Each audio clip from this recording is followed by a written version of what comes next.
Hey,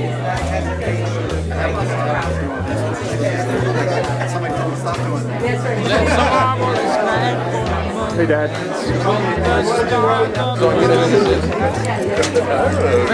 It's my new toy. Pretty cool, huh?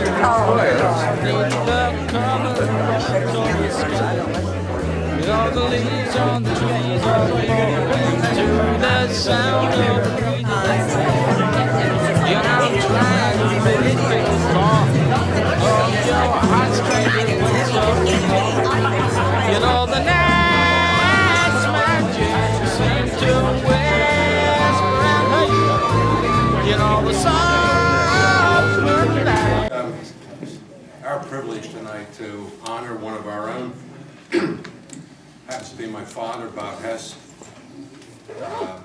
He's not just a dad, but he's also a good friend, a mentor, golfing buddy, and he's also a law partner.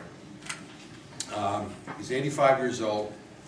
He's still active in our law firm because myself and my partners won't let him retire. He's still the best lawyer we have. Back in 1967, and I checked our files at the office today, my father became involved with the evangelical manor. And I could talk for a long time, but you've heard enough tonight, so I'm going to make this real short. He became counsel to the manor, which was a standalone facility in Northeast Philadelphia at the time.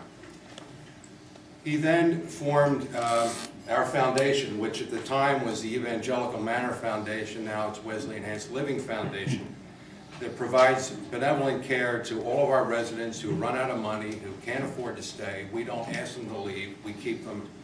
And all these donations and a lot of the money that's generated here tonight go to that purpose. Over the years, through my father's leadership and the leadership of others, we acquired Heritage Towers in Doylestown that was in bankruptcy, saved those residents from being put on the street. We then acquired the Orangeman's Home, which was another dying facility in Montgomery County that's now Maple Village. We acquired the North American Baptist Home, another dying facility in Philadelphia, and we saved that, and we saved those residents as well. And I should know because I was a guinea pig on all those boards. I was the chairman of the first Heritage Towers board. I was the chairman of the first Pilgrim Gardens board. My father was instrumental in all of that. And I've told many people that with all the thousands of hours that he has donated to our family of facilities, the passion and the expertise he has shown to guide us through all these troubled waters to get to the point where we're 4 healthy facilities today and growing. If I was to construct the Mount Rushmore, he'd be the first face I'd put on it. And that's with all due respect to others that are here tonight that I love them dearly and they were instrumental. Jim Tallman, Harold Schick unfortunately passed away earlier this year, Bruce Lennick, Jeff Petty, Stroud Curran, and especially Joe Sugden. But I'm partial, and I would put his face up there first. And it's with great privilege and honor that I say 2 last things. One is, once again, and I've said this before, I'm very proud to be my father's son tonight. And secondly, I'm proud to present him with the first Robert G. Hess Volunteer Service Award.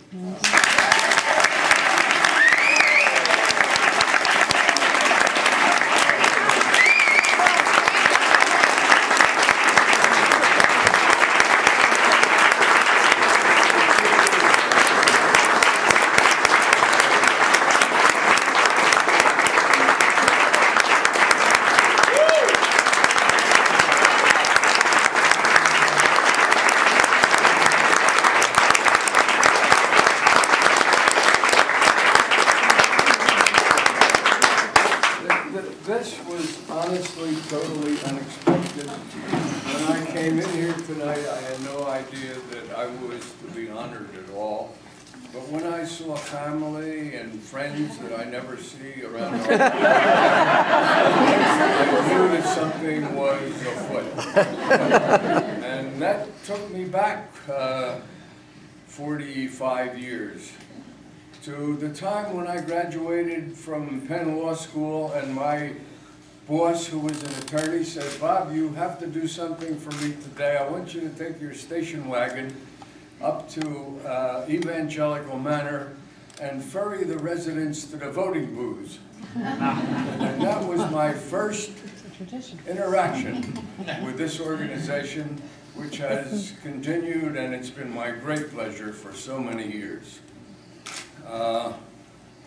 I did write a few things down. As I stood talking to and Bruce has already talked about the Heritage Towers. We bailed them out. We paid the bondholders. They got every penny of principal, every penny of interest. Jim Tallman was our leader at that time. I think he leaned on me for his legal advice. The various bond issues, the first time that we had a bond issue at Evangelical Manor, we walked out of the meeting 3 times. We didn't like the interest that the experts said we had to pay. And at that time, we had a foundation. We weren't going to pledge the assets of the foundation to the bondholders. The foundation that we formed was one of the very first in the state of Pennsylvania for a retirement community. And we were very proud to be the leaders in that area. When Pacific Homes, a lawsuit, was brought in California, Pacific Homes was owned by the Methodist Church. And the creditors brought suit against every member of the Methodist Church in the United States. We very quickly disassociated ourselves from the church.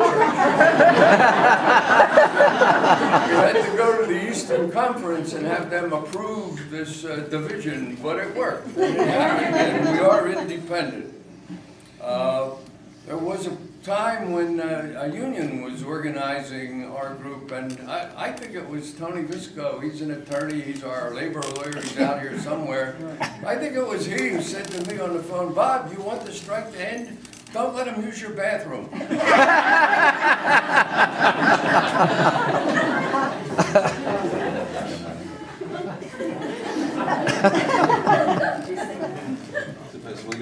I do have my only interaction now, really, I just write wills and settle estates, but I do have 3 estates now in the process of settlement that is going to bring several $100,000 to our organization, and I think they know it's coming. It's the way I contribute.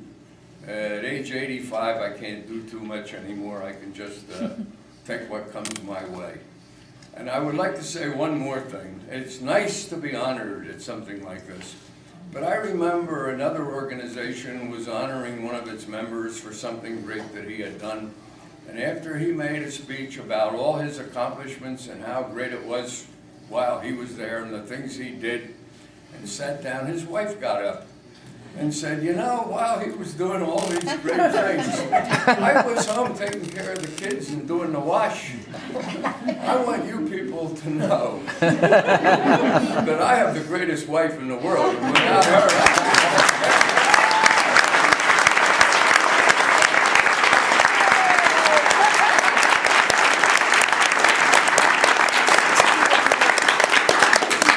thank the people who have presented this to me. I'm very grateful. I would do it all over again, and I'd like to continue to do my part as best I can. Thank you very much.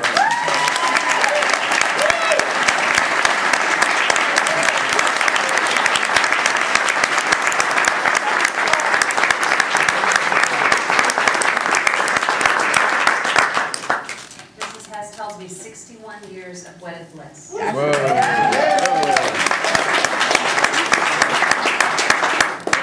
With us tonight, all of you, and for all of our honorees for sharing such wonderful insights and great stories that have taught all of us a lot. With the stars up above in your eyes, fantabulous night to make romance neath the cover of October skies. You know the leaves on the trees are falling to the sound of the breezes that blow. You know I'm trying to please to the calling of your heartstrings that play soft and low. You know the night's magic seemed to whisper and hush. You know the soft moonlight seems to shine